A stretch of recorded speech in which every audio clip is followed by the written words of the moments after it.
ফুলদা, সঞ্চিতা,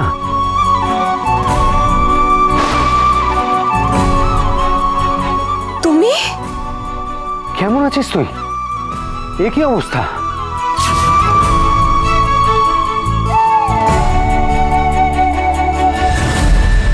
সে অনেক কথা দাদা, কিন্তু তুমি তুমি আমার ছেলেকে চিনলে কি করে?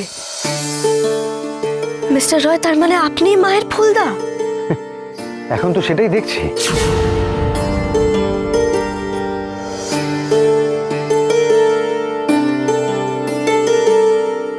তার মানে আপনি আমার মাকে চিনতেন?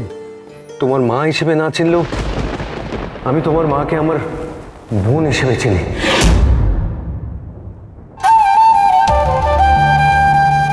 সঞ্চিতা, তোর সাথে আমার অনেক ঝগড়া আছে। তুই সেদিন স্টলে এলি না কেন? স্টল মানে খাবার মেলার কথা বলছেন তো? হ্যাঁ, একটা মিষ্টি মেলা। আর সঞ্চিতার হাতে তো জাদু আছে। আমি ওর জন্য একটা স্টল বুক করেছিলাম, কিন্তু ও এলো না। আমি ফোন করা সত্ত্বেও এলো না। আমি বাড়ি থেকে বেরিয়েছিলাম ফুলদা, কিন্তু সেদিন একটা দুর্ঘটনায় পড়েছিলাম। আর তারপর থেকে আমার জীবনটাই পুরো বদলে গেল গো। আমি সবকিছু ভুলে গেলাম।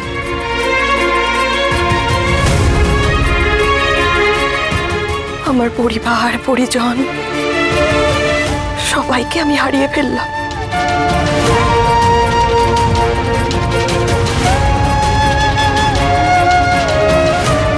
কি বলছিস? এরকম সময় কাটিয়েছিস তুই? কিন্তু মিস্টার রয়, আপনি কেন মায়ের খোঁজ করেননি? আর সেটাই তো আমার অপরাধ কথা। আসলে কি জানো, সঞ্চিতার মা ছিলেন আমার ভিক্ষা মা।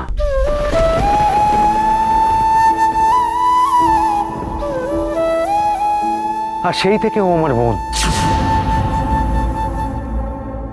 মা আর মেসোমশাই মারা গেলেন। আমি 12 পাস করার পর বিদেশে চলে গেলাম লেখাপড়া করতে। তারপর একটা প্রজেক্ট নিয়ে এখানে আবার এলাম, ওই যে মিষ্টির মেলা। তারপর আমাকে আবার ফেরত যেতে হয়েছিল। কিন্তু আমার মনে অনেক প্রশ্ন, অনেক কষ্ট থাকতেও সঞ্চিতা কোথায় আছে আমি জানতে পারিনি। যতবার এসছি ততবার অনেককে জিজ্ঞেস করেছি, কিন্তু কোনো খোঁজ পাইনি।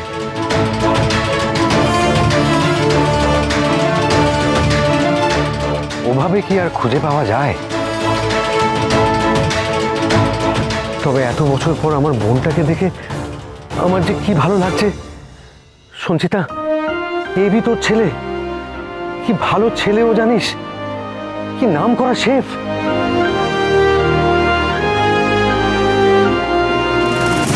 তার মানে মিস্টার রয় হচ্ছে ফুলদা। সর্বনাশ, এবার তো সবাই সবটা জেনে গেল। এখন আমি কি করব?